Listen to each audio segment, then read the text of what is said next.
During America's obsession with baseball in the roaring 1920s, Babe Ruth reigned as the Sultan of SWAT, and many traveling semi-professional clubs known as barnstormers entertained millions on small diamonds throughout the country. One of the most distinctive barnstorming teams of this era sported long-haired, bearded players from the House of David. These Jesus boys of baseball were competitive athletes, but they were also entertainers who enchanted fans with the lighter side of exhibition play. They were famous for their hide-and-seek antics called the pepper game.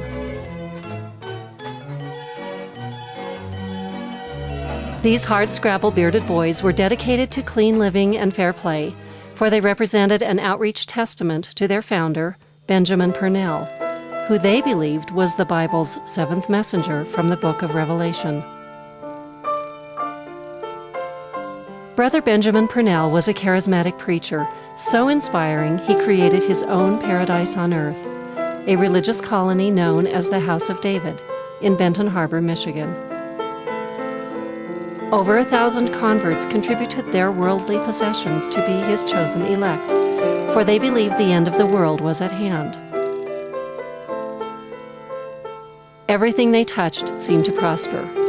With their communal wealth, they built imposing mansions and factories, ran steamships, and pioneered agrarian innovations while entertaining generations of families at their pre-Disneyland amusement park called Eden Springs. This is the story of the enduring faith of a phenomenal people who achieved wealth unimaginable during our nation's worst economic times.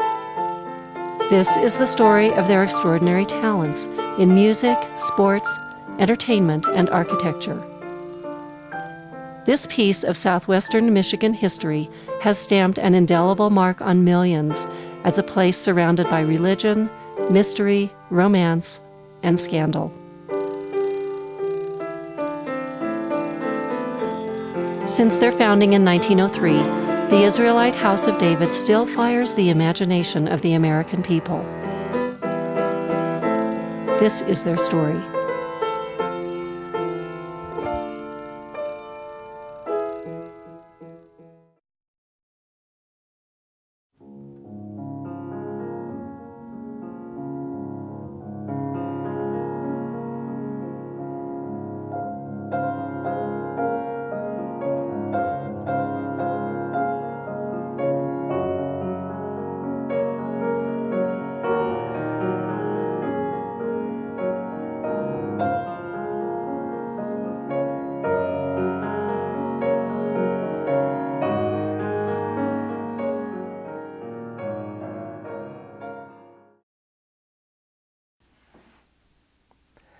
During the 19th century, Americans experienced tremendous religious fervor throughout the country.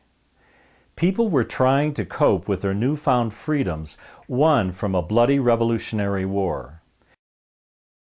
Many new interpretations of Christianity were now being practiced, from the Shakers of New England to the exodus of the Mormons through the great western deserts.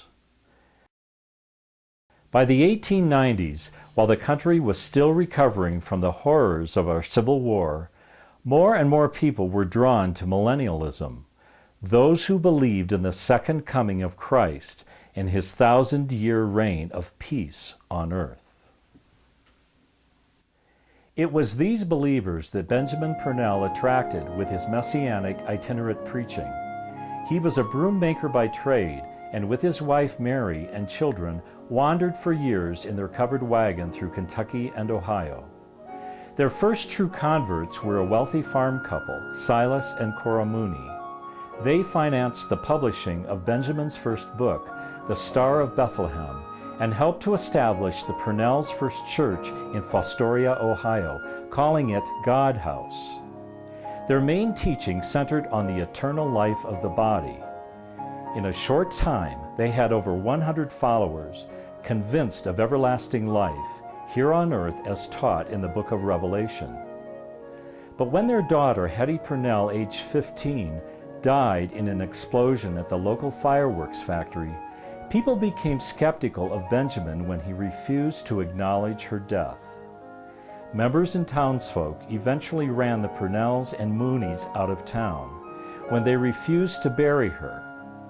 The two families fled to southeastern Michigan near Detroit, where they joined fellow believers in their Adventist millennial persuasion.